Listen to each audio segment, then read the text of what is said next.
El tapís de la creació de la Catedral de Girona és una de les obres més enigmàtiques del romànic europeu. Es tracta d'un objecte excepcional, tant per les seves dimensions com per la iconografia. No se sap amb certesa ni el lloc on es va fer ni la seva funció original. Actualment el tapís de la creació està en procés de restauració i s'espera poder aclarir moltes de les hipòtesis fetes sobre aquesta peça d'art. Per parlar-ne hem convidat el professor d'Art Medieval de la Universitat Autònoma de Barcelona i membre de la Comissió Científica per a la Restauració del Tapís, és en Manuel Castiñeiras. Molt bon dia, benvingut a Signes dels Temps. Per què és tan excepcional aquest tapís? És excepcional perquè a Europa no tenim moltes coses semblants. De fet, només conservem a Normandia un tapís excepcional que es diu el tapís de Bayer i tenim alguna cosa a Alemanya, però, clar, el tapís de la creació de Girona és excepcional per les dimensions que té, però també pel programa tan meravellós que presenta. Està datat, el podem situar en el moment que es va abordar? Aleshores, malauradament, no té una data, és a dir, no tenim una inscripció que digui això es va fer tal dia o tal any. Però per comparació i per moltes dates que nosaltres hem trobat, segurament s'ha fet a finals del segle XI. Perquè quin és l'origen? Se sap quin és l'origen tant a nivell confecció pràctic com qui va encarregar aquesta obra? Tenim molts dubtes. Està clar que és una peça que es va fer per la Catedral de Girona, segurament per alguna funció litúrgica dins de la Catedral de Girona, i tenim la sospita de que possiblement es va fer en relació amb una comtessa, que és la comtessa Mafalda de Pulla, que era la mare de Ramon Berenguer III, comte de Barcelona. Per tant, és una noble que encarrega aquest tapís. Sí, molt possiblement està en aquest context. I físicament, qui el confecciona? O qui el podria haver confeccionat? Hi ha moltes hipòtesis sobre la seva confecció, perquè tampoc tenim una data concreta per dir això es va fer en aquest lloc, però és molt possible que s'hagi brodat en un monestir femení, possiblement en el monestir de Sant Daniel, que és un monestir que està a la ciutat de Girona, per monges benedictines, i nosaltres sabem que a finals del segle XI en aquest monestir hi havia una abadessa que també d'origen normand, com la Mafalda, i això lliga molt amb tota la història del tapís de la creació. Perquè era habitual a l'època que aquests monestirs confeccionessin obres d'aquestes característiques? A veure, el que era normal és que les aristòcrates o les monges brodessin teixits per la decoració de l'església. I nosaltres tenim moltes notícies a Catalunya de la comissió de comtesses o de monges per a esglésies d'aquest tipus. Quina relació, si és que hi ha, entre el tapís de la creació i el monestir de Ripoll?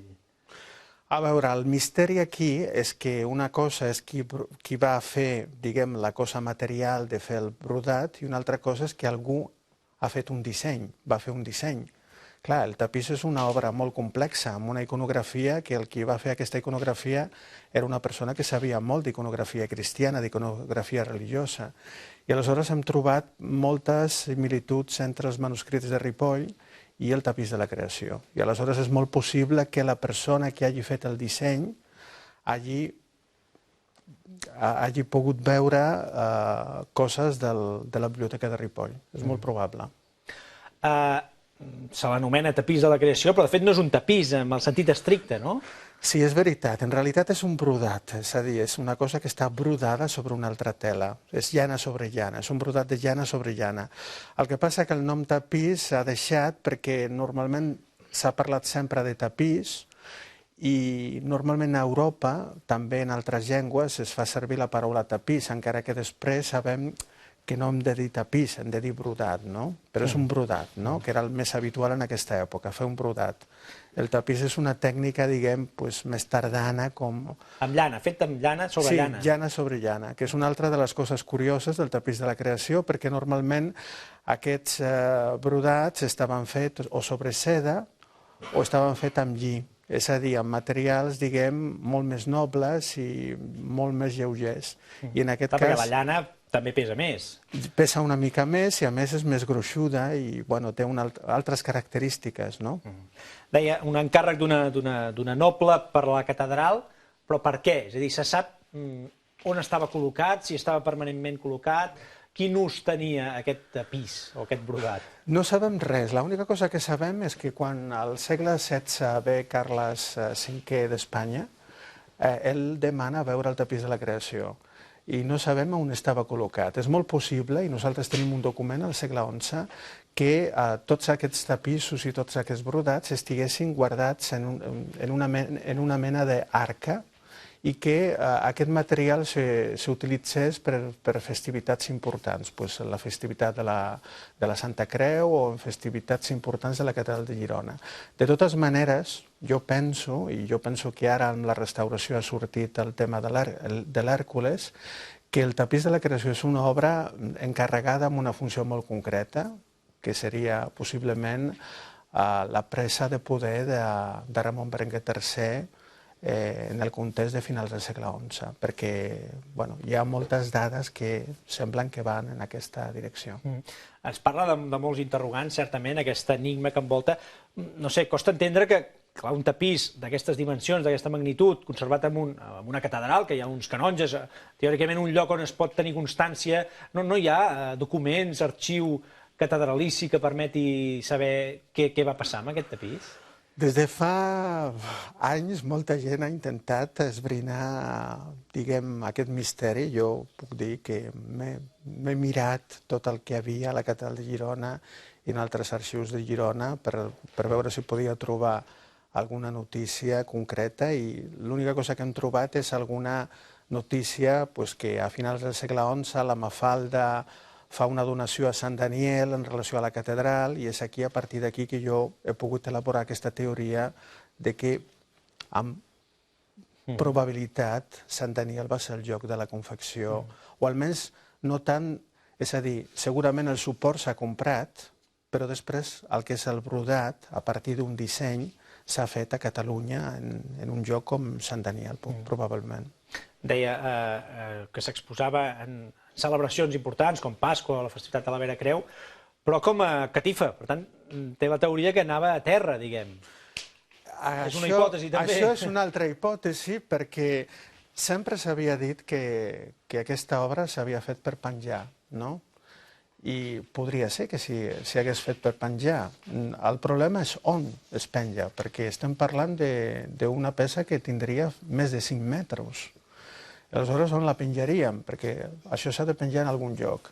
Una probabilitat és que estigués penjat d'una mena de tribuna, però aquesta tribuna no s'ha conservat.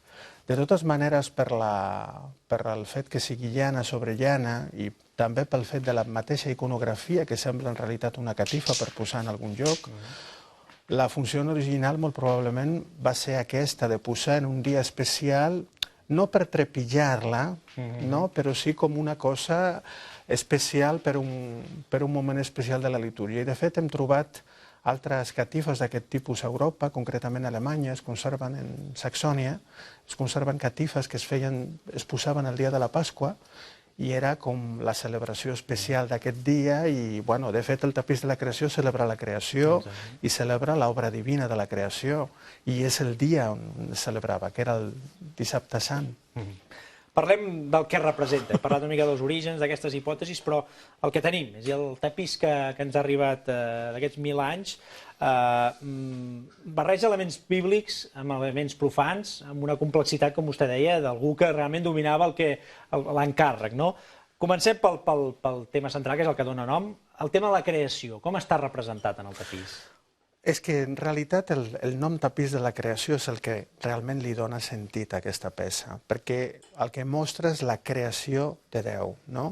I la creació de Déu en tota la seva meravella. Aleshores tenim en el centre aquesta mena de Crist, el Crist de la creació, que està, el Crist Logos, el Crist de l'encarnació, que està en el moment de la creació. I aleshores tenim aquesta roda, que és magnífica, amb els dies de la creació, amb la separació del llum de les tènebres i la creació dels animals, la separació de la terra del cel, etc.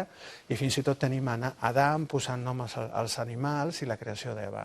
És a dir, tenim el que seria la creació, però a l'entorn d'aquesta creació tenim els vents, tenim els rius del paradís i tenim el temps, perquè el temps es va crear durant la creació. El quart dia, concretament, es van posar les luminàries al cel perquè l'home pogués comptar els dies. I aleshores tot l'obra està al voltant d'aquesta idea de la creació, i és per això que el tapís de la creació és una mena d'expressió d'aquest gran poder de Déu, que és capaç de fer tot el poder del que està creat, no? I amb tota la meravella de la creació. I ara han sortit els colors del tapís i, evidentment, aquests colors també expressen aquesta meravella de la creació. Perquè cada un dels diferents blocs temàtics té un tractament de color diferent, no? O específic.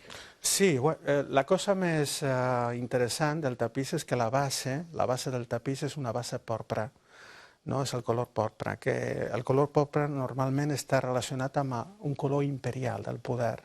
I és per això que sempre pensem que és una peça que té un sentit cristià, és un sentit, diguem, de glòria de la creació, però que darrere segurament està també una idea de poder temporal relacionat amb el conte de Catalunya, en aquest cas. Ho esmentava també, el segon gran tema iconogràfic és al voltant d'aquesta creació, el calendari o el temps, no? Representat amb què? Clar, tenim una cenefa meravellosa amb les estacions, per una part, però després tenim els mesos. Els mesos s'han conservat, no tots, perquè per una part manquen gener, perquè hem conservat només un trosset de febrer, i per l'altra manca novembre i desembre. I es representaria el temps, però el temps formaria part d'aquesta creació. La cosa més interessant en el tapís és que, en realitat, quan nosaltres ens posem davant, estem com davant de la imatge del món que tenien al segle XI. És a dir, aquest cercle és el cercle de la creació, el cercle de la terra, tenim l'aire, tenim els vents, i després tenim tot el cercle del temps, però el temps per aquesta gent de l'edat mitjana era el temps que es veia al firmament. Són les estrelles, el sol, la lluna. De fet, estaven els dies de la setmana. Només s'han conservat dos, que serien el dies solis, que és el dia del sol, i el dia de la lluna, que seria dilluns. No? I ens manquen el dia de Mercuri, que és dimecres, el dia de Júpiter, que és dijous, el dia de Venus, que és divendres. Són els noms antics dels dies.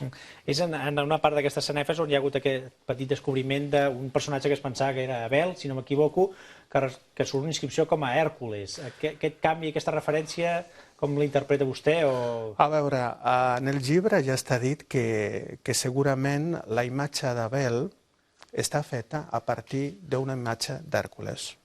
Perquè, de fet, Abel estava representat, el que nosaltres pensàvem que era Abel, està representat d'una forma molt estranya, perquè estava representat com mig nu, amb una pell de lleó, i hi ha un arbre amb unes pomes, que és normalment com es representava Hèrcules. Hèrcules amb la pell del lleó de Nemea i l'arbre del jardí de les Hespèrides.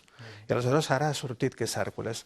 Això té dues explicacions. La primera, la més important, és que això està en relació a la idea del príncep. I el príncep és el comte de Catalunya, que ha de ser com Hèrcules. I això és una tradició medieval de comparar el governant a Hèracles, a Hèrcules, a la fortalesa. I per una altra banda està en relació també a la idea que aquesta cenefa és una cenefa del temps i que possiblement darrere d'aquesta representació s'estigui representant, encara que sembli una cosa quasi extraordinària i no creïble, la constel·lació d'Hèracles, la constel·lació d'Hèrcules, que és una constel·lació del firmament. I el tercer gran bloc temàtic, que aquest potser m'atreveixo a dir, sí que no directament relacionat amb tota aquesta cosmovisió, és la llegenda de la Vera Creu. Com s'interpreta que a la part baixa hi hagi aquesta representació d'Helena, que va buscar la creu, de l'emperador? Sí, durant molt temps hi havia molts dubtes sobre aquesta part. De fet, s'havia arribat a dir que aquesta part de sota era una part afegida. Resulta que quan es va fer l'estudi tècnic, que va ser Morata i Masdeu, que són les restauradores actuals del tapís, ja elles van notar que aquesta part era una part absolutament integrada, és a dir, hi ha unes tires, el tapís està fet d'una sèrie de tires, i les tires continuaven en la part de la Vera Creu. Aleshores, la Vera Creu formava part del programa. Per què està a la Vera Creu? La Vera Creu és una idea molt bona, perquè la Vera Creu el que explica és la trobada de la Vera Creu a Jerusalem per Helena.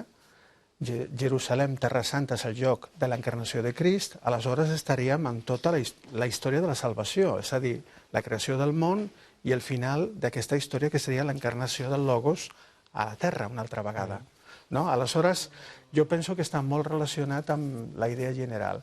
I a més està en un context, el tapís, que és finals del segle XI, que és quan la gent s'anava a Jerusalem per la conquesta de Jerusalem. Jerusalem es va conquerir el 1099. I s'ha dit, possiblement 2 anys abans del tapís de la creació. La mateixa Mafalda s'havia casat en segones númcies amb un comte de Narbona que va morir a Terra Santa. És a dir, estava tothom, l'oncle de Ramon Berenguer III va anar a Terra Santa en aquests anys. És a dir, hi havia tota una bogeria amb la idea de la conquesta de Jerusalem.